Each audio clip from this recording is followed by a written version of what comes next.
ဒီနေ့ဘယ်နှစ်ယောက်ကလာတဲ့အခါမှာအယံပင်ပန်းနေလဲကျမကြီးနဲ့ပတ်သက်ပြီးစိတ်ရှုပ်ထွေးနေလဲငွေကြေးနဲ့ပတ်သက်ပြီးအယံပြက်လက်နေလဲလက်မထောင်နဲ့နော်ကိစ္စမရှိဘူးကိုတော်သိရင်လုံလောက်တယ်အာမင်ဒီနောက်မှာရှေ့တငယ်ချင်းပြောလိုက်ကိုတော်သိတယ်လို့ပြောလိုက်အာမင်မဿဲခန်းကြီး7အငယ်28ကိုဖတ်ရအောင်ဝင်လေး၍ပင်ပန်းသောသူအပေါင်းတို့ငါထံသို့လာကြလောငါသည်ချမ်းသာဒီနေ့ဝင်လေး၍ပင်ပန်းသောကျွန်ုပ်တို့တဲ့ဘသူထံလာမလဲဖယားထံလာရင်ဖယားဘာပေးမလဲလောကကိုလေသင်ခဏလောက်သွားလိုက်ကြည့်အရက်တောက်တဲ့အချိန်တော့စိတ်ညစ်စရာခဏမေ့မိမှာပေါ့နိုင်ကလတ်သွားရင်တော့စိတ်ညစ်စရာခဏမေ့မိမှာပေါ့ဆေးတောက်လိုက်ရင်ဆေးကြောက်ရှူလိုက်ရင်တော့အဲ့ဒီအချိန်လေးကတော့ခဏကပိုင်းနဲ့အဆက်ပြက်ချင်ပြက်မှာပေါ့ဒါပေမဲ့အဲ့ဒီခဏအတာအတော်အတွင်းမှာပဲသင်ကအနားယူသလိုဖြစ်ပေမဲ့တကယ်သင်သွားရမယ့်အရက်ကဖယားစီဖြစ်တယ် rest in the Lord ဘီနာမရှိတဲ့ငယ်ညိုပြောလိုက်ပါဖယားခင်ထံမှာအနားယူပါချင်းမိုင်မသွားခင်မှာကင်ဆာဝေဒနာလက္ခဏာရှိတဲ့ခန္ဓာကိုယ်ပိုင်းဆိုင်မှာကျွန်မယောဂတခုခံစားရတယ်ဘယ်သူမှကျွန်မမပြောရဲဘူးဘာကြောင့်မပြောရဲတာလဲအိမ်တော်မိသားစုတွေကိုစိတ်မစင်ရဲစေချင်ဘူးထွက်လာတဲ့အခါမှာသင်အုပ်ဆရာမတယောက်နော်နှုတ်ကပတ်တော်နေ့တိုင်းမှာခံယူနေတာကိုယ်တိုင်လည်းဖျားနဲ့ပြင်းစင်နေနဲ့ဘာဖြစ်လို့ဒီယောဂရလာလက္ခဏာစစ်ဆေးတဲ့အခါမှာကျွန်မဆေးကန်းမသွားရသေးဘူး ChatGPT ကိုကြည့်တယ်ကျွန်မ online ကိုကြည့်တဲ့အခါမှာဒီလက္ခဏာတော့ဒီကင်ဆာဖြစ်ဖို့ရာဂိုင်နှုန်းအပြည့်အဲ့ချိန်မှာလည်းဖျားကျွန်မကိုစကားပြောတယ်နေ့တိုင်းမှာကျွန်မစမ်းစာဖတ်တယ်ဖတ်တိုင်းမှာဖျားကလေတင့်ကိုအမြဲတမ်းတိုးညင်းသောအတန်နဲ့အမြဲတမ်းစကားပြောတတ်တယ်နော်အဖျားကျွန်မကိုစကားပြောတယ်ဘာပြောလဲအခြားပြင်ပစကားတွေကြောင့်အခြားပြင်ပလူတွေကြောင့်တန်တရားမများနဲ့ငါအထဲမှာပဲနေဒါပေမဲ့လေကျွန်မပြောမယ်ဘလောက်ပဲဖျားစကားပြောကွယ်လူကတကယ်အနာဖြစ်လာပြီးယောဂဖြစ်လာပြီးဆိုရင်ငြိမ်သက်နေပါလို့ပြောငြိမ်သက်နိုင်လား symptom တွေလက္ခဏာတွေကပြလာပြီးသွားပြီးငါဒီကင်ဆာဖြစ်တယ်ဆိုရင်တော့အများဆုံးနေရ6နှစ်ပဲဘယ်လိုလုပ်ရမလဲယောက်ျားလည်းမပြောရဲယောက်ခမတွေလည်းမပြောရဲအိုမိခင်တွေလည်းမပြောရဲဘသူ့ကိုသွားတိုင်မြန်မလဲမသိဘူးဒါပေမဲ့အထဲထဲမှာမသိတဲ့ငြိမ်သက်ခြင်းကငါမှာဖျားရှိတယ်လမ်းလျှောက်တယ်ကိုရမစာပါတိတော့တိနေတယ်ဘာတိနေလဲအစာရှောင်တိုင်းမှာအမြဲတမ်းအဲ့လိုမျိုးမကြုံဘူးတဲ့အနာရောဂါကြုံမှုတယ်မမီလားမသိဘူးနော်အစာရှောင်ရအချိန်မှာကျမကြုံခဲ့ဘူးတဲ့ဗာလဲဝတ်တုတ်ကွေးလားအဲ့တော့ကလည်းနော်တစ်ခါမှမဖြစ်ဘူးတဲ့ယောဂါကိုခံစားဒီတစ်ခေါက်မှလည်းပဲအခုဒီလာမဲ့15ရက်နေ့ဆိုရင်မျက်မြင်ကြောင်းမှာသူတို့တနိုင်ငံလုံးရက်ပေါင်း40ဆုတောင်းပွဲရှိတယ်အဲ့မှာကျမလည်းသူတို့နဲ့တော့ဆရာမိုက်နဲ့အတူမဆုတောင်းမိမယ်ကိုယ်တိုင်လည်းဒီအစာရှောင်ကြီးမှာပါဝင်မယ်ဆိုပြီးတော့ဆက်ကပ်ပြီးတော့ပါဝင်တယ်ကြားထဲမှာအားနေတဲ့အချိန်တွေရှိတယ်အစာမစားတဲ့အတွက်ဝိတအားဖြစ်သွားတာတွေရှိတယ်ဆေးတွေတောက်ရတာရှိတဲ့အခါမှာဆရာကျိုးကပြောတယ်စားလိုက်ပါလားမဟုတ်ဘူးငါဖျားသခင်ထဲမှာငါဂတိပေးတာတယ်ငါသိပါစေငါသွားမယ်ဘာကြောင့်လဲငါအခုအစာရှောင်တာငါအတွက်မဟုတ်မြန်မာနိုင်ငံအတွက်ဖြစ်တယ်ဒီနေ့မိသားစုများတင်တစုံတစ်ခုကိုတိုက်ပွဲဝင်ရင်လေအဆုံးရောက်လေရန်သူကအာကြီးတရားရောင်ရှိလေပဲအဆုံးရောက်လေဘာဖြစ်လဲဗိုက်စာနေရမယ်နည်းနည်းလေးစားလိုက်ပါလားဘာဖြစ်လဲနေစေးတောက်ဖို့လိုအပ်တယ်လေနေအစာမ no ဒီလိုပြောလို့ကျမမာနကြီးနေရမဟုတ်ဘူးနော်ပြည့်ညက်တရားထဲမှာအစာရှောင်တော့ဖယားကိုချက်လို့ဖြစ်တယ်အာမင်ကျမသိတဲ့အရာကလေတစုံတစ်ခုတနေရာအတွက်လွတ်မြောက်ဖို့ရအတွက်တစုံတစ်ခုသောအရာကိုတော့ဖယားသခင်ရှိမှသင်ပေးဆက်ဖို့လိုအပ်တယ်ဒီလိုပြောလို့ဖယားကအစာငတ်ခံနေအောင်လေပြောလိုက်တာငါသမီးတဘိုးတာချာအစာငတ်ခံနေတယ်ငါပြောလိုက်တယ်ဆိုရယ်ဖယားမဟုတ်ဘူးနော်ဒီနေ့နှုတ်ကပတော်မှာပြောလဲထိုအမျိုးဒီအစာရှောင်ခြင်းမှာတပါမထွက်တတ်တချို့သောမြန်မာနိုင်ငံပေါ်မှာအုပ်ဆိုးတဲ့နှက်ဆိုးကလည်းရိုးဆုတောင်းလို့မရတာရှိတယ်ဝိညာဉ်တော်မဆခြင်းနဲ့သင်ရဲ့အသက်တာထဲမှာအစာရှောင်တာဘာဖြစ်လို့လဲနောင်တရလို့အစာရှောင်တာဘာဖြစ်လဲတာ၍တန်ရှင်ဖို့အစာရှောင်တာဘာဖြစ်လို့လဲဇာတိအားနေသွားဖို့ဖြစ်တယ်လို့ကျွန်မအစာရှောင်ရကာလမှာကျွန်မပြောခဲ့တယ်ဒီနေ့အစာရှောင်ခြင်းကလိုချင်တာတွေရဖို့အတွက်မဟုတ်ဘူးအာမင်အစာရှောင်ခြင်းကဖယားသဘောနဲ့ကိုယ့်ရဲ့သဘောတစ်ထက်တည်းကြဖို့ဖြစ်တယ်အဓိကအပြင်မှာတာအစာရှောင်နေအတွင်းဝိညာဉ်ကဖျားနဲ့ပွဲခံနေတာဖြစ်တယ်ဆိုတော့ဒီအတော်တွေမှာကျွန်မအဲ့ဒီယောဂကိုစခံစားရတယ်ငိုတယ်ကြိတ်ပြီးငိုတယ်ဆုတောင်းတယ်ရှက်တယ်သူများတွေများသိရင်ဘယ်လိုလုပ်မလဲဆိုတာမျိုးခံစားရမှာပဲเนาะ ကြီးစွာသောနောက်ဆက်ခြင်းနဲ့ဝမ်းနေခြင်းကျမတင်ငါတို့ခံစားရတယ်။ဈေးကန်းကမန်နေမှာပြမယ်။ကျမတိလိုက်တဲ့အရာကတောက်ကြနေလောက်ဖြစ်တယ်ဒီ3ရက်စလုံးမှာကျမအများတရားဟောဖို့လည်းရှိတယ်။ကိုရောဘာလုပ်မလဲ။ကိုရောဘာလုပ်မလဲ။ဒီနေ့ဒီထဲမှာရှိတဲ့သူတွေတင်တစုံတစ်ခုအနာရောဂါဝေဒနာခံစားရရင်လေဖခင်ကယခုပဲတင်ကိုကြက်မှခြင်းပေးပြီးဖြစ်တယ်။ကျမအဲ့လိုမျိုးခံစားနေရတဲ့အမှာကျမဘသူထံမှမတော်ကျမသိတယ်ငါသွားမယ်တနေရာပဲရှိတယ်အဲ့ဖခင်ရဲ့မျက်မှောက်တော်ပဲဖြစ်တယ်ဖခင်ကိုပဲကျမစကားပြောတယ်မန်ဒေးရောက်တဲ့အခါမှာစစ်တယ်အတူချုံပြောမယ်ဘာယောဂါမှမရှိဘူးအာမင်မဖြစ်နိုင်ဘူးနော်တကယ်ပြင်ပလက္ခဏာတွေကဒီလိုမျိုး symptom တွေပြနေတယ်သေချာပေါက်ဒီကင်းဆောင်ဝေဒနာရှိလို့ပြောဒါပေမဲ့တကယ်စစ်တဲ့အခါမှာဘာယောဂါမှမရှိနေဘူးဟာလေလုယာဘုရားသခင်နာမတော်တာဟိဘုန်းကြီးပါစေဗုဒ္ဓနေ့ကကျမတတ်သိခံတယ်ဟုတ်တယ်နော်အဲ့ဒီယောဂါတော့မရှိဘူးဒါပေမဲ့ကျမရဲ့ symptom တွေကချက်ချင်းမပြောက်သွားဘူးဒီတောတွေမှာကျမညီမလေးကကျမကိုကူညီတယ်ကျမအဲ့ဒီအနာနဲ့ပတ်သက်ပြီးဆေးထည့်ရတယ်ဆေးထည့်တဲ့အခါမှာဆေးအရက်ဆက်တယ်ကိုရောသမီးလေးအဲ့လောက်ဘဝမှာမခံစားဘူးကိုရောရဲ့အဲ့လိုမျိုးဖြစ်နေတဲ့အချိန်မှာကြာလာပြီ3ပတ်လောက်အခုဆိုရှိလာပြီရှိလာတဲ့အခါမှာအဲ့ဒီအနာဆေးထည့်ရင်ကျမအယမ်းနာလွန်းလို့နောက်ဆုံးကျမလေးတူလို့နှာခေါင်းပိတ်ထားတာအယမ်းနာလို့နှာခေါင်းနီးဆေးထိန်အယမ်းနာလုံးတဲ့ကမှာအတန်အောင်မထွက်တော့ဘူးနောက်ဆုံးကျမညီမလေးကဗာပြောလဲမမတွေနေရတယ်နာကျင်တာနဲ့ကျင်တာရသွားပြီထင်တယ်ကျမပြောပြမယ်နော်ဘဝမှာလေတင်မဖြစ်ချင်တာဖြစ်လာရင်လေဖခင်ကအပြစ်မတင်နဲ့အပြစ်မတင်နဲ့ကျမဘာကိုချင်းစားသွားလဲတလားယောဘကတကိုယ်လုံးမှာအနက်စိမ်းပေါက်နေတဲ့အခါမှာသူဖျားတကယ်အပြစ်တင်လားမတာယောဘလိုအချိန်တစ်ချိန်တော့တင်ဖြတ်တန်းရနိုင်မယ်ဒါမဲ့ဒီဗဇက်ကလေချီးမွမ်းခြင်းကိုထောက်ပို့လိုက် negative မပြောနဲ့ဒီနှုတ်ခမ်းအတိကိုတင်ဝါလင်စွာစားရမယ်အဲ့လိုအနာဖြစ်နေလေခရစ်တော်အပြင်ငါကြမ်းပါပြီပို့ဆိုးတယ်ကျမယောက်ျားပြောနင်မပြောက်သေးဘူးလားပျောက်တော့မှာငါပျောက်တော့မှာနင်မပြောက်သေးဘူးလားပျောက်တော့မှာ तू ကလည်းပျောက်စေခြင်းကိုကလည်းပျောက်စေခြင်းတော့အနာကိုဆေးကိုအကုန်ထည့်တာကျမညီမလေးကပြောအမမတရက်ကိုဘယ်နဲ့ချိန်ထည့်ရ3ချိန်နင်ဘယ်နဲ့ချိန်ထည့်လဲမသိပါဘူးငါတော့ဒီလိုပဲထည့်ခြင်းလို့ထည့်နေရပဲတခါလေးကျ4-5ကဖြစ်သွားရင်ဖြစ်သွားဘာလို့ပျောက်ချင်စောနဲ့ဘာယောဂမှမရှိဘူးဆိုတာသိပြီးသွားပြီလားဒါပေမဲ့ဖြစ်နေတဲ့ဒီအနာတော့မစိုးရင်မြန်ဘူးလားပျောက်ချင်တော့ဘာလုပ်လဲဆိုတရက်ကို3ချိန်ဆေးထည့်ရမယ်အနာကိုကျမ4-5ချိန်ထည့်တာလုတ်ချင်တာအကုန်လုတ်တာနော်သိရမလားကိုကဆရာဝန်တော့မဟုတ်ဘူးကွယ်ဒါပေမဲ့ဆရာဝန်ဆိုတဲ့ mindset ကလည်းနတ်စမသင်တန်းလေးကလည်းတက်ထားတယ်ဆိုတော့အနာကိုဘယ်လို dressing လုပ်ရမှာဘယ်လိုဖြစ်ရင်တော့ဘယ်လိုကအကုန်လုပ်တာအဲ့ဒီအတော်တွင်ကလေကျမရဲ့အုံနောက်မှာငါအနာဘယ်လိုပြောင်းရမလဲဆိုတာပဲရှိတယ်အဲ့ချိန်မှာနဟာမိုင်းကလာပြန်မမီသားဖုန်းယူသွားမယ်နော်ကြောင်းကိုတလားနေ့အဖေနဲ့ပြောဆက်လေးရလေမမီသားလေခေါနစတုံးသွားမယ်နော် playground သွားမယ်ဟာဘာတွေလဲမသိဘူးတလားခရင်ကနေပြန်လာကြတဲ့ तू ကလည်းဟိုတနေ့ကအင်ညူဝယ်လာတော့လေဆက်ဘာပြောလဲမမီ I want to go to beach ဇကရာယာအေယောဘီနီ beach ဆိုအဲ့ချိန်မှာဆရာဂျိုးဆက်ကလည်းကြားတော့ခလီယာတဲ့ beach သွားဖို့အရန်ပြောနေပြီသွားဖို့သူတို့ဘာတွေပြောကျမရဲ့အတွေ့အထဲမှာဘာပဲရှိနေလဲအနာပြောက်ဖို့တော့ပဲဒီနေ့မိတ်ဆွေတကယ်ပြောတာကျမရဲ့အသက်တာတွေဒီတစ်ပတ်လုံးသွားတယ်သွားတဲ့အခါမှာမနေ့ညကျမလေးအရန်စိတ်ဓာတ်တွေအရန်ကျသွားတယ်ကိုရမနဲ့ပြသမီးတရားဟောရအောင်မယ်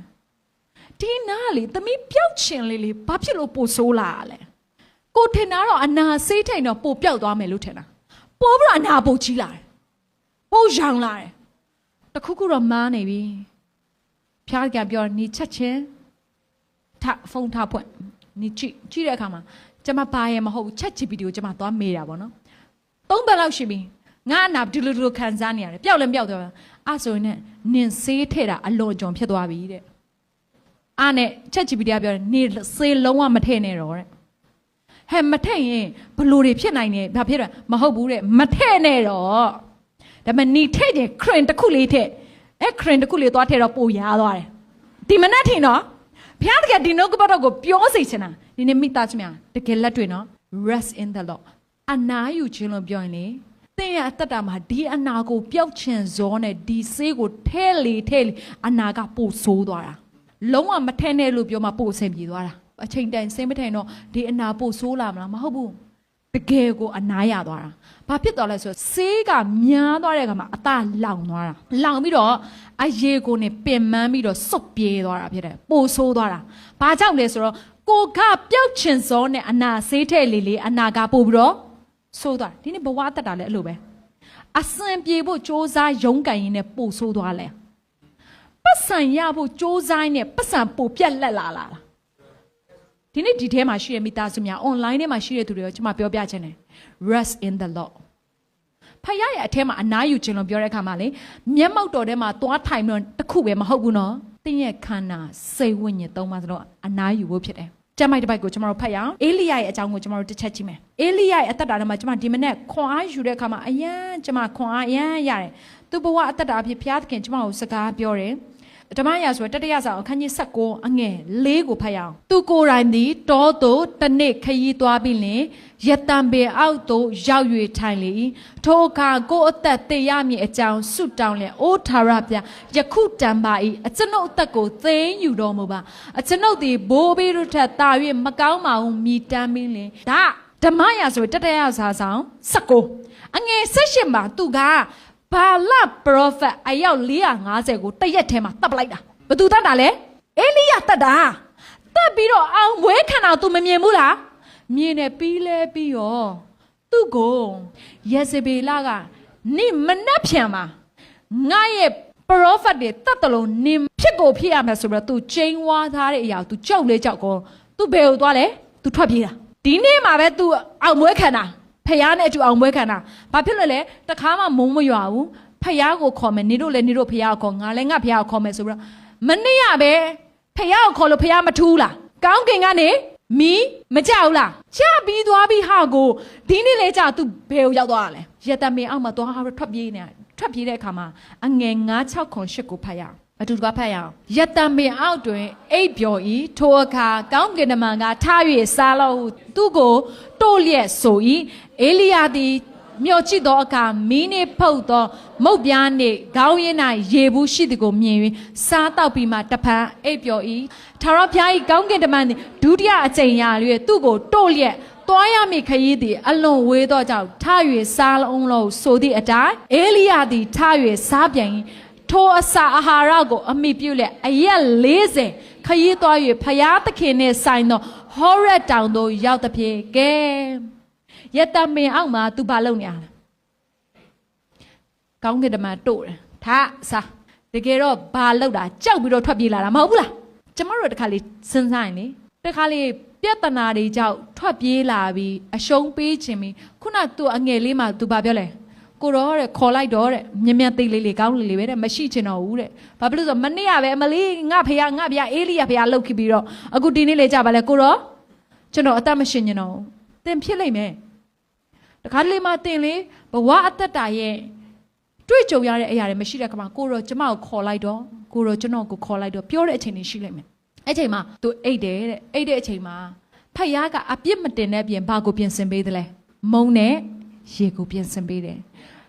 ထပါအောင်ဒုတိယချိန်မင်းသွားရမခီးကဝေးသေးတယ်ထပ်စားပါအောင်ဆိုပြီးတော့ထပ်မစားခိုင်းဘူးလားစားခိုင်းတယ်ဒီနေ့မိတ်ဆွေသင်ဘဝအသက်တာထဲမှာလေအကောင်းဆုံးသောအချိန်ကဒီအချိန်ဖြစ်တယ်လုံရမယ့်အချိန်ရှိတယ်လို့အနားယူရမယ့်အချိန်ရှိတယ်ဒါပေမဲ့ကျမတို့ကလေသိအနားမယူချင်ဘူးဘာကြောင့်လဲသလားလုံနေမှာပတ်စံရတယ်လို့ထင်တာလုံနေမှာအဆင်ပြေတယ်လို့ထင်တာလုံနေမှာခုနလိုပေါ့ကျမ dressing နဲ့လုံစေးတယ်တစ်ခါပြီးတစ်ခါထဲနေမှာမြင်မြန်နေကောင်းမယ်ငါယောက်ျားလည်းမြင်မြန်နေကောင်းစေချင်ပြီအဲ့တော့ငါမြင်မြန်နေကောင်းမှဖြစ်မယ်မြင်မြန်ပြောင်းမှဖြစ်မယ်စေးထဲလေးအနာဘာဖြစ်လဲပို့ဆိုးလာတယ်လုံးဝအနာယူတဲ့ကဘာအခုဘာမှမဖြစ်တော့ဘူးအာမင်ဘာမှမခံစားရတော့ရားလည်းမရောက်နာလည်းမနာဘာမှမဖြစ်တော့ပို့ပြီးတော့ကောင်းလာတယ်လို့ပို့ပြီးတော့ခံစားရတယ်အာမင်တကယ်လေးမသင်ဘွားတက်တာလေဘုရားတကနှုတ်ကပတ်တော်နဲ့စကားပြောလိမ့်မယ်နှုတ်ကပတ်တော်နဲ့သဘောမပေါက်ရင်လက်တွေ့စကားပြောလိမ့်မယ်လက်တွေ့အနာဖြစ်ပြီးတော့လေစကားပြောလို့အထာမပေါက်စေသေးဘူးဆိုတနည်းမဟုတ်တနည်းတစ်ထပ်စကားပြောလိမ့်မယ်ဒီနေ့သင်နှုတ်ကပတ်တော်ကိုကြားရင်ကျွန်မပြောပြချင်တယ်ဖခင်ရဲ့အထက်မှာအနားယူပါမယုံကန်နဲ့တော့ပျောက်ချင်စောတွေအရန်များပြီးတော့ပတ်ဆိုင်ရှိချင်စောတွေအရန်များပြီးတော့အရန်စူးစမ်းနေတာရက်တန်းရက်လိုက်တော့အစင်အရန်ပြေးချင်လို့လုံရင်နဲ့အကျွေးကြေးချင်လို့ဆက်ရင်နဲ့အကျွေးတွေကမနှဲသွားတဲ့ပြင်ပုံများလာတဲ့အခါတွေရှိတာတက်တယ်ပြောပြချင်တယ်အေလိယလှုပ်ဆောင်ရတဲ့အရာကြောက်ပြီးတော့ထွက်ပြေးလာတဲ့အခါမှာ तू လှုပ်ဆောင်တာတခုပဲဘာလုပ်တာလဲဆရာဝန်ကကျမကိုပြောလဲဆိုတော့သမီးမှာဘာကင်ဆာမှမရှိဘူးတဲ့အဓိကသမီးရတဲ့ stress ဖြစ်တာတဲ့သမီးအိတ်လိုက်ပါတဲ့မြက်အိတ်တဲ့မြင်ကောင်းသွားလိမ့်မယ်တဲ့ဒါပေမဲ့မြက်မအိတ်ဘူး ဆရာမတဘူရာဘာလို့လဲသလားမြင်မြန်ပြောက်ချင်တာမြင်မြန်ပြောက်ချက်ဆေးတွေထဲ dressing တွေလို့ဆေးတွေထဲဆေးတွေတောက်ဆေးတွေဈေးကနေသွားစစ်ဆေးချက်တွေလို့ပို့တော့ပို့ပြီးတော့ဘာဖြစ်လဲ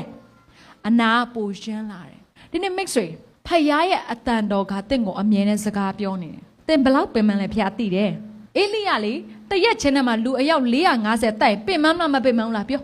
စဉ်းစားတယ်လူတယောက်ကိုဓာတ်နဲ့လီးနေအောင်မတော်တော်နော်3-4ယောက်10ယောက်လောက်ဆိုဓာတ်နဲ့တုံးသွားလောက်ပြီဟုတ်လားမဟုတ်လားအခုတရက်ချင်းထဲမှာလူအယောက်ဘယ်နေအောင်တတ်ခဲ့ရလဲ450တော်တော်ပင်မတာပင်မပြီးတော့ तू အောင်ပွဲခံယုံမဲရှိသေးတယ် तू အသက်ပြန်လဲသေရမယ်ဆိုတော့ तू ဘာဖြစ်သွားလဲဖယားလူဘလောက်ပဲဖြစ်ဖြစ်ကြောက်တတ်တယ်ဖယားလူဘလောက်ပဲဖြစ်ဖြစ်သေရမှာကြောက်တယ်သင်လဲကြောက်မှာပဲဘလောက်ပဲနှုတ်ကပတ်တော်နဲ့ဘလောက်ပဲဝန်ခံတကယ်ကြုံတွေ့ရရင်သင်လဲပဲငါကွဆိုတာမျိုးမရှိတော့ဘူးကိုရောမစားပါနော်ကိုရောကဲတင်ပါနော်ကိုရောမစားပါနော်ဒီသုံးဘတ်တာမှာကျွန်မဖြတ်တန်းနေရတဲ့ခါမှာကိုရောမစားပါနော်ကိုရောမစားပါနော်မဟုတ်ဘူးဘုရားသခင်ပြော rest ပို့တာလဲဘယ်နေရာပို့လဲရည်ရွယ်ချက်ရှိနဲ့ rest conference ပို့တာဒါပေမဲ့ rest နိုင်ကြလားအပြန်တော့ rest ဖြစ်မှာပေါ့တကယ်အတွင်းထဲမှာ rest မဖြစ်ဘူးအနာရှိသမျှဆွေးတွေကိုတရက်ကို4-5ချိန်ထည့်နေလာတယ်နှုတ်ကပတ်တော်အေလိယရဲ့အသက်တာကြီးဘုရားသခင်ကသူ့ကိုအနာယူခိုင်းတဲ့အခါမှာဘာလုပ်ခိုင်းလိုက်လဲအိတ်ခိုင်းလိုက်တယ်ကဲထစားပြဲအိတ်ထစားကောင်းလားမကောင်းလားအဲ့ဒီကောင်းတာတွေမလုပ်ချင်ကြဘူးကျမတင်လဲအဲ့လိုပဲမဟုတ်ဘူးလားဖခင်ငါသမီးငါသားနေစူးစားတာတွေရက်လိုက်တော့ငါအထဲမှာအနာယူပါလှုပ်ချင်လားကိုရောနည်းနည်းလေးတော့စူးစားပြရစီကိုရောနည်းနည်းလေးနော်နည်းနည်းလေးသမီးလေးလှုပ်တက်လောက်တလေးတော့နည်းနည်းလေးလှုပ်ပြရစီနော်သမီးရှာနိုင်တဲ့လောက်လေးတော့ရှာပြရစီအိမ်ကပတ်စံလို့ပြီးဆိုအိမ်ကဆွဲချိုးကိုသွားရောင်းရမလားဒါမှမဟုတ်အိမ်ကဒေါ်လာတွေထုတ်ရမလားလှုပ်တာသူများမဟုတ်ဘူးကိုတိုင်းဒီနေ့ဒီမှာရှိရဆိုရပြောပြမယ်ဒီနေ့နှုတ်ကပတ်တော်ဒီနှုတ်ကပတ်တော်တတ်တတ်မဟုတ်ဘူးသင်ကိုဖခင်တိုက်ရဲ့စကားပြောနေတာဖြစ်တယ် rest in the Lord ဖခင်ရဲ့အထက်မှာအနားယူတော့အာမင်ယောနာဘယ်ထဲမှာတော့အနားယူရလဲတလားငါးကြီးဝမ်းပိုက်ထဲမှာဘယ်နေရလဲမဟောခြင်းတဲ့အေဝံဂေလိသွားဟောခိုင်းတယ် तू မသွားခြင်းဘူးလေတာရှုမြို့ကိုလေ तू ဘာဖြစ်လဲ तू သွားခြင်းတဲ့နေရာမဟုတ်တဲ့က तू မသွားတဲ့က तू ဘာလုပ်လဲ तू သွားခြင်းတဲ့တင်မောပေါ် तू တက်သွားတယ်လေပြီးလဲပြီးတော့ तू ဘယ်ရောက်သွားလဲငါးကြီးဝမ်းပိုက်ထဲရောက်တယ်3ရက်လုံးလို့ तू ဘာလုပ်ရလဲတခါတလေမှလေအေလိယလို့ဖခင်စကားနားထောင်ရင်းနဲ့ကြောက်ပြီးတော့ထွက်ပြေးရလို့ဖခင်အနားယူခိုင်းတယ်လို့ရှိတယ်လို့ယောနာလို့ဖခင်စကားနားမထောင်မဲနဲ့ဖခင်အနားယူခိုင်းတဲ့အချိန်လည်းရှိတယ်ဒါကြောင့်ဖခင်ကြိုက်သည်ဖြစ်စေမကြိုက်သည်ဖြစ်စေသင်အခုအသက်တာဘလို့သွားနေလဲဖခင်အထက်မှာအနားယူဖို့ပြင်ဆင်တော့ယောနာရဲ့အသက်တာထဲမှာဖခင်မနစ်သက်တဲ့လမ်းကြောင်းလွဲတာတော့မှဖခင်ကအပြစ်မပေးတဲ့အပြင်ဘာလဲငါးကြီးဝမ်းပိုက်ထဲမှာသွားပြီးတော့အနားယူရတယ်3ရက်ပြေလဲပြေရော तू မဟောခြင်းနဲ့နေရအရက်ကို तू ရောက်ပြီးတော့ဧဝံဂေလိသတင်းစကားမဟောရဘူးလား तू ဟောတယ်တဲ့ तू ဟောရမယ်ဧဝံဂေလိသတင်းစကားစိတ်မပါတပါပြောတာအဲ့ဒီပြောတာတော့မှအဲ့ဒီမျိုးကနောင်တရလားမရဘူးလားရတယ်ဒီနေ့မိသားစုများကျွန်မပြောပြမယ်တည့်ရဲ့အခြေအနေဘယ်လိုရှိလဲဆိုတာတော့ကျွန်မမသိဘူးဒါပေမဲ့ဒီနေ့နှုတ်ကပတ်တော်ကတင့်စီလာတဲ့ຢာက rest in the Lord စူးစမ်းနိုင်ခြင်းနဲ့အဆုံးရောက်မှဖရားထံမလာနဲ့သိနေလားကိုရောကဲတင်နိုင်တာသိနေတယ်ဒါပေမဲ့လေအမြဲတမ်းကျွန်မနှုတ်ကပတ်တော်ဟောတိုင်းပြောတယ်ပတ်စံလိုပြီးဟေးဆိုရင်ကျွန်မတို့ကဖရားပေးပါလို့ဆုတောင်းတော့ဒူးထောက်ရမယ်အစားဘေးနာတငယ်ချင်းစီကနေမပေးပါဘူး2000လောက်ပေးပါဘူး2သိန်းလောက်ပေးပါဘူး30လောက်သွားတာပုံမလွယ်ဘူးလားလွယ်တတ်ကြဒါမဲ့အဲ့ဒါကအဆုံးသတ်မဟုတ်ဒီနေ့ဖရားရဲ့အထဲမှာအနားယူဖို့ဖရားကအလိုတော်ရှိတယ်သခင်ယေရှုမုန်တိုင်းတွေကိုမငြိမ့်စေခင်သူဘာလုပ်နေရလဲလေထဲမှာသူဘာလုပ်နေလဲအပြင်မှာတပည့်တော်တွေကကိုရောသေတော့မယ်ကိုရောထပါအောင်ဒါမှသခင်ယေရှုဘာလုပ်နေလဲအဲ့ဒီမတိုင်ခင်သခင်ယေရှုစကားတခုမှတပည့်တော်တွေပြောတယ်ကမ်းတစ်ဖက်သို့ကူးကြကုန်အံ့ဖယားကကမ်းတစ်ဖက်မရောက်ခင်မှာဒီပင်လယ်လိုင်းတပိုးတွေဘလောက်ပဲလာဘလောက်ပဲသင်္ဘောနှစ်လူမတက်ပဲဖြစ်ဖြစ်နောက်ကမ်းတစ်ဖက်ရောက်တဲ့ထိငါတာဝန်ယူပြီးသားဆိုတာပြောပြီးသားမဟုတ်ဘူးလားမသွားခင်ကတည်းကဒါပေမဲ့ဖယားစကားကိုသူတို့အမှတ်ရလားလေမုန်တိုင်းနဲ့လောင်မုန်တိုင်းနဲ့ထန်လဲထန်သူတို့အရန်ကြောက်တဲ့ခါမှာအိတ်နေတဲ့ယေရှုကိုသွားနှိုးတယ်ဒီနေ့ဘဝအသက်တာထဲမှာလေ တင်အိပ်ဖို့အချိန်တန်တယ်ဖယားအထက်မှာတင်အနားယူပြီးတော့တကယ်တင်အိပ်ပါအိပ်တာကိုဖယားကအပြစ်မမြင်ဘူးနော်တခါလေကြာရင်စာရမဏေကဘာလာလဲတလားမဟုတ်ဘူးပယောစိတ်လေးတွေကနော်သူ့အချိန်တည်းကမှနွေရာသီမှာအဆရှာတယ်မိုးရာသီမှာစားနိုင်မို့တော့အဲ့ချိန်မှာအဲ့ဒီတစ်ချိန်လဲလာမှာပါဒါပေမဲ့ဒီနေ့ cornerstone ဒီနေ့နှုတ်ကပတ်တော်ကိုသင်ကြားရပြီဆိုသင်ဘဝအသက်တာထဲမှာအနာမရတဲ့နေ့ပေါင်းများစွာရှိနေပြီဆိုတဲ့အရာကိုရောသိတယ်သင်အိတ်လို့ဘယ်သူမှအပြစ်မတင်ဘူးအိတ်ပါ physically ခန္ဓာပိုင်းဆိုင်ရာလည်းအိတ်ပါတကယ်ပြောတာပါကျမချင်းမိုင်ကနေပြန်လာတယ်တရက်ဘာလုပ်လဲမေးကြည့်လိုက်ဆရာကျိုးစောအိတ်တာတကယ်ပြောတာခလေးအိတ်လဲကျမအိတ်တယ်ခလေးကိုထမင်းကျွေးပြီးလဲခလေးနဲ့သူများဆော့လဲကျမအိတ်တယ်အဲ့ဒါဘာဖြစ်လာလဲသလားခန္ဓာပိုင်းဆိုင်ရာမှာ recover ပြန်ရလာတယ်ပို့ပြီးတော့ဒီအနာယောဂတက်တာဖို့ရင်အကြောင်းဖြစ်လာတယ်ခန္ဓာပိုင်းဆိုင်ရာမှာသင်ပင်ပန်းနေတာကိုရောသိတယ်ဝိညာဉ်ပိုင်းဆိုင်ရာမှာလည်းပင်ပန်းနေတာကိုရောသိတယ်သင်ရဲ့စိတ်ပိုင်းဆိုင်ရာမှာပင်ပန်းနေတာကိုရောသိတယ်သင်ဘလောက်တော့ဘာတွေဖြစ်နေလဲမသိဘူးကျမဒီနေ့တခုမှပြောပြချင်တယ်ဖခင်ရဲ့အထက်မှာအနာယူရအောင်ဒီနေ့သင်ကို rest လုပ်ခိုင်းတဲ့ဖခင်ကပဲအဲ့ဒီလေးသောဝင်ရှိသမျှသူကပဲချွတ်ပယ်ပေးနိုင်တာဖြစ်တယ်ဒီနေ့ကျမကနှုတ်ကပတ်တော်ကိုတည်ဆောင်ပေမဲ့သင်ကိုစစ်မှန်စွာလွတ်မြောက်ခြင်းပေးနိုင်တာယေရှုတပါးတည်းပဲဖြစ်တယ်ဝိညာဉ်တော်ဖခင်ကပဲသင်ကိုမဆာပေးနိုင်တယ်အာမင်